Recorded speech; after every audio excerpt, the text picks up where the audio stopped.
So அதனால் கேரளாவின் வாக்காளர்கள் எப்போதுமே அரசியல் விழிப்புணர்வு உள்ளவர்களாகவும் அரசியல் பொறுப்புள்ளவர்களாகவும் விவரிக்கப்படுகிறார்கள். ஸோ அவர்களில் பலர் உண்மையில் நகரங்களை கடந்து சில சமயங்களில் நாடுகளை கடந்து பயணம் செய்து வீட்டிற்கு திரும்பி வந்து தங்கள் வாக்குரிமையை பயன்படுத்துகிறார்கள். இங்கே என்னுடன் ஒரு தாயும் மகனும் இருக்கிறார்கள். அவர்களும் தங்கள் ஓட்டை செலுத்துவதற்காக திருச்சூரிலிருந்து பயணம் செய்துள்ளனர். அம்மா, நீங்கள் இங்கே ஓட்டேஸ் பண்ணின் பட்டிமேந்தற்காக உங்களை மகன் உங்களுடன் இவ்வளவு தூரம் பயணம் செய்து வந்திருக்கிறார். நீங்கள் என்ன நினைக்கிறீங்க? நான் அவனுக்கு மிகவும் நன்றி உள்ளவளாக இருக்கிறேன். அவன் இப்போது நீண்ட காலமாக எனக்கு உதவி செய்து வருகிறான். ஒவ்வொரு வருடமும், அதாவது ஒவ்வொரு எலெக்ஷன் சமயத்திலும் அவன் எனக்கு உதவுகிறான். ஏனென்றால் எனக்கு பார்வை குறைபாடு உள்ளது மற்றும் அதனால் ஆமாம், நான் என்னால் ஓட் செய்து வெளிப்படுத்த முடிவதை பாக்கியமாக உணர்கிறேன். தனிப்பட்ட முறையில் இது உங்களுக்கு எவ்வளவு முக்கியமானது? நாம் அனைவரும் நம்மாலே முடிஞ்ச சிறிய பங்கை செய்ய வேண்டும் என்று நான் நினைக்கிறேன். பெரிய அளவில் என்ன நடக்கும் அப்படின்று நமக்கு தெரியாது. ஆனால் நம்மால் முடிஞ்ச சிறிய பங்கை செய்து நம் நாட்டுக்கும் நம் மாநிலத்துக்கும் எல்லாம் நல்லா நடக்கும் என்று நம்புகிறோம். அதனால் மேலும் உங்களை சுற்றி என்ன நடக்குது என்றதை கண்காணிக்கிறீர்கள் இல்லையா? நான் கேட்பேன். ஆம், நான் தொலைக்காட்சியில் எல்லா கருத்துக்களையும் எல்லா வேட்பாளர்களையும் கேட்பேன்.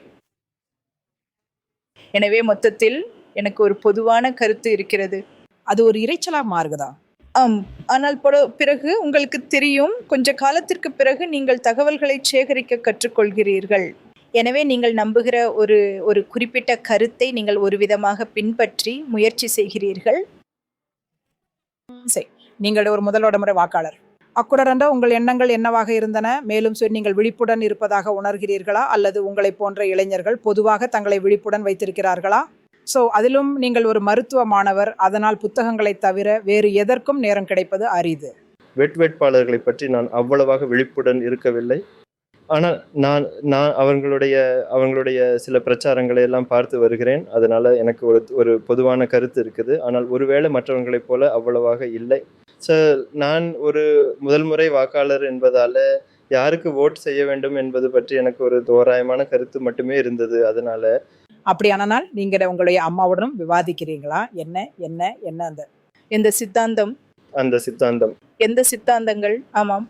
ஆக என்னுடைய தனிப்பட்ட கண்ணோட்டத்துடன் மிகவும் இணக்கமாக இருப்பது எது என்பது போன்ற ஒரு பொதுவான சித்தாந்தம். ஆக நீங்கள் வாக்களிக்கும் போது உங்கள் எண்ணங்கள் என்னவாக இருந்தன? நீங்கள் எதை பற்றி யோசிச்சு கொண்டிருந்தீங்க? கேரளாவில் உள்ள இளைஞர்களான உங்களுக்கு முக்கியமான பிரச்சனைகள் என்ன பிரச்சனைகள் முக்கியமானதாக இருந்தன? ஒரு இளைஞனாக நான் தனிப்பட்ட முறையில் உணர்வது என்னவென்றால், முக்கியமாக நான் பொதுவான கண்ணோட்டங்களை தேடுகிறேன். அதுபோல மற்றும் சுதந்திரம், மேலும் ஒரு இளம் நபராக நாங்கள் செய்ய விரும்புவதை செய்வதற்கான சுதந்திரம் இருப்பது போல, அதுபோல நீங்கள் ஆணையிடப்படுவதை விரும்பவில்லை. ஆமா. ஆக என் தந்தை 2005 முதல் முற்றிலும் படுத்த படுக்கையாக இருக்கிறார். வாக்களிப்பது எனக்கு முக்கியம். அதனால் தான் அப்பாவை இங்கே கொண்டு வந்தேன். அதன் காரணமாக மட்டுமே. அதனால் நான் இங்கே இருக்கிறேன். ரொம்ப நல்லது.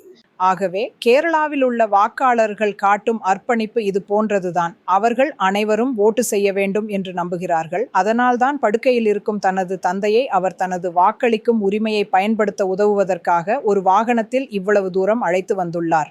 கொச்சியிலிருந்து ஒளிப்பதிவாளர் ஃபால் ராஜ் உடன் டிகோடருக்காக உமா சூதி.